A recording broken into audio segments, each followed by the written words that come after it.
Chez Fan TV, bonsoir à tous, bonsoir Iliane. Bonsoir Onip. Bonne soirée ce soir, troisième journée c'était face à Milan. Réception chez nous au Parc des Princes et on s'en termine très bien avec un 3-0. Qu'as-tu pensé de nos joueurs? Bah franchement, le résultat il parle pour ce qu'il est. 3-0, on a fait le taf, on a fait le boulot. Alors on a fait 10 très bonnes premières minutes. Après il y a eu quand même un gros flottement qui m'a fait un peu peur. Mais Milan a beaucoup pêché, que ce soit dans la finition, même en défense. Malik Thio, c'est mon gars, mais ce soir il y avait rien pour toi frérot, tu vois. Donc il fait un très mauvais match. Mike Maignan aussi pas un bon match. Théo Hernandez pas un bon match. Donc bon, on en a profité. Mbappé qui met son but.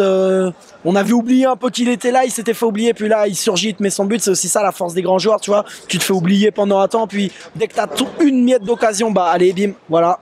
Est-ce que tu sens que côté parisien on a su se montrer face à l'inefficacité milanaise au final? Est-ce que les Milanais sont passés à côté de leur match? Bah pour moi, Milan est passé à côté de son match, mais après, quand tu regardes les matchs du Milan en Serie A, tu remarques qu'à chaque fois contre les gros, ça se fait peur. Ils ont perdu contre une Juve qui est quand même assez malade, faut bien le dire. Ils ont perdu 5-1 dans le derby de la Madonna contre l'Inter.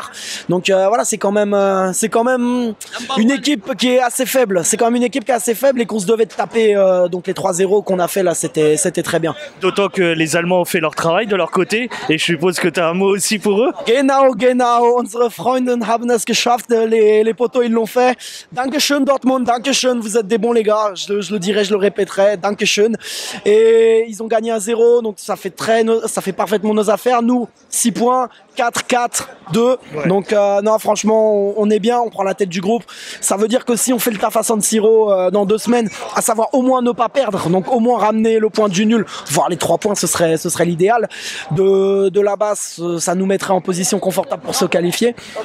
Donc voilà, il faut revoir un match avec l'état d'esprit qu'on avait ce soir. Est-ce que tu veux évoquer un dernier point avant de terminer? Un dernier point, Warren Zaïre-Emery, mais il faut le blinder le garçon. Il faut le blinder le garçon. Warren, notre joyau, notre bijou.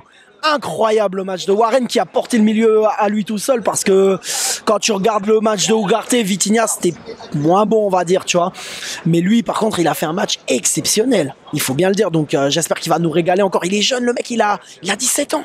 Il a 17 ans le mec, il est titulaire comme ça en Ligue des Champions, il sort des masterclass, il finit homme du match. Mais je faisais quoi moi à 17 ans? Bah je passais mon bac. Donc voilà. Encore à peine. Et encore à peine, ouais voilà. Donc non franchement, un bac avec mention coup de pied au cul, faut le dire. Bref. Mais non, ce qui fait c'est incroyable Warren, donc qui continue à nous régaler. Dembélé, t'as fini frérot, arrête de tergiverser. Même si bon, le but qui marque où finalement il y a faute, but refusé, j'ai même pas su la raison, je crois il y a faute au départ de l'action.